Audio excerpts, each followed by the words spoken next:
सुखदेव भगवान कहते हैं राजा परीक्षित आनंदित गुरुकुल में भेजे गए संडा और अमर ये शुक्राचार्य जी के पुत्र थे। कहने लगे मेरे पुत्रों को पढ़ाइए। अब पढ़ाने लगे, अब सब पढ़ने लगे। अंतिम में एक दिन पिताजी को लगा हिरण्यकशिपु को कि मेरे पुत्र ने क्या पढ़ा है, तो बुला करके गोदी में बैठा लिया। छोटे से प्रहलाद, छोटे से बालक को हर पिता की चिंता होती है कि मेरा पुत्र गुणवान हो जाए। गांव देहात में रहने वाला पिता खेती किसानी करता है, अपने सुखों का त्याग करके अपने पुत्रों को समर्पित कर देता है कि मेरा पुत्र उच्च शिखर में पहुंच जाए। मैया स्वयं भोजन कम करती है, अपनी इच्छाओं को समाप्त कर देती है।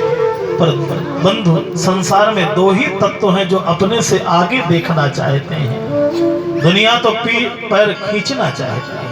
बहुत गहराई से सुनिएगा, दुनिया के जितने भी लोग हैं वो आपके पैर खींचने के लिए तैयार हैं, पर दो तत्व ऐसे हैं, एक माता पिता और एक गुरु। गुरु चाहता है मेरा शिष्य मुझसे भी आगे हो जाए।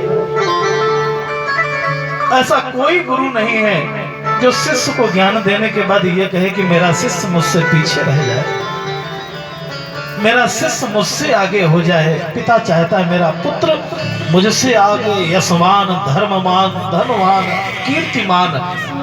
आज जैसे ही छोटे से बालक को लेकर के गोदी में बैठाया और बैठा करके पूछने लगे, पुत्र क्या दिन किया है?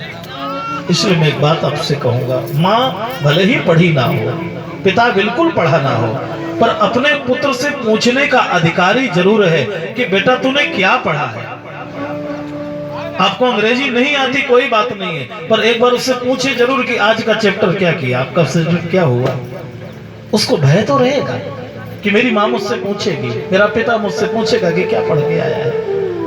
इसलिए संस्कार के जगत में आज के समय हमें अपने पुत्रों पर भी तटस्थ रहना है, और नहीं कभी कभी शिक्षा के नाम पर भी समस्याएं खड़ी हो जाती हैं।